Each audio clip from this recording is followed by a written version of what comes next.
Building relationships that last. Love must be sincere.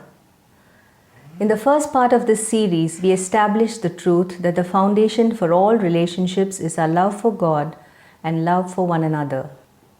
Since love is the key, we will try to understand how we can demonstrate this love for each other in tangible ways. Paul teaches us in Romans chapter 12 and verse 9 that love must be genuine. To say it differently, our love for each other should be sincere, with no pretense or hypocrisy whatsoever. Let me pick a couple of examples of those who practice this sincere love and also of one who faked this love. The love that bound Jonathan and David. Jonathan was the son of King Saul, and he was the successor to the throne of his father. David, on the other hand, was an ordinary shepherd boy. When David defeated Goliath, there was a beautiful friendship that developed between Jonathan and David. Jonathan perceived that God's anointing was on David and that David was the one who was going to be the king after his father.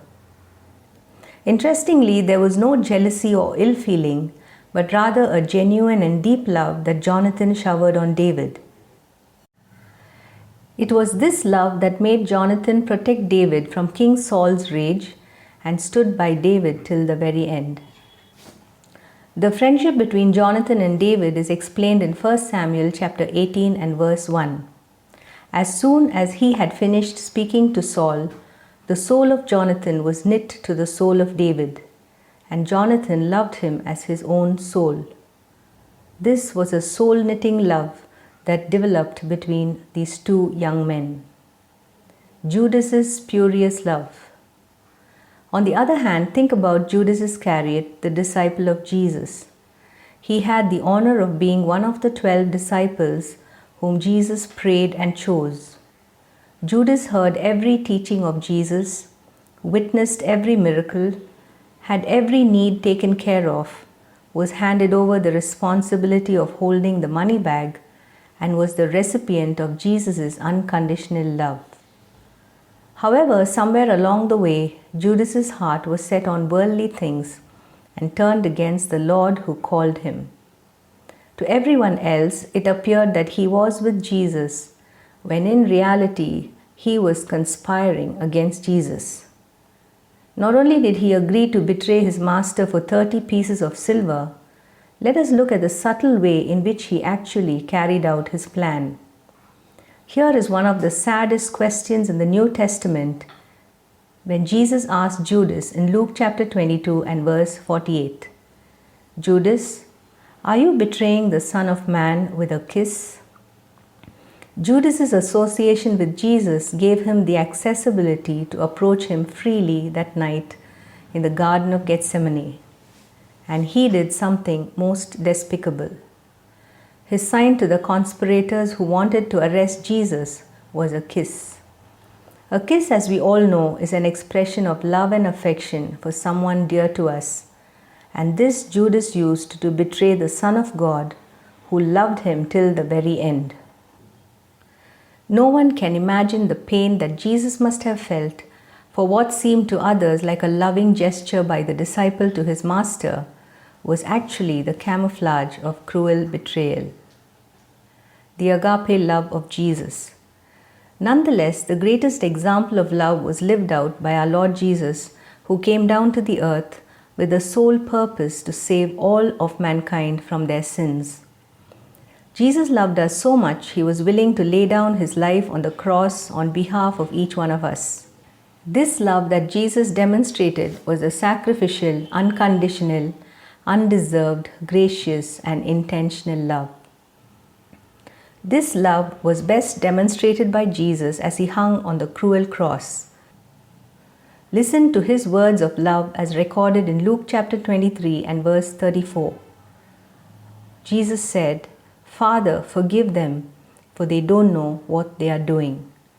This was the supreme expression of this agape love that Jesus demonstrated in his moments of unbearable pain and anguish, as he, the sinless Lamb of God, gave his life for the sins of all mankind.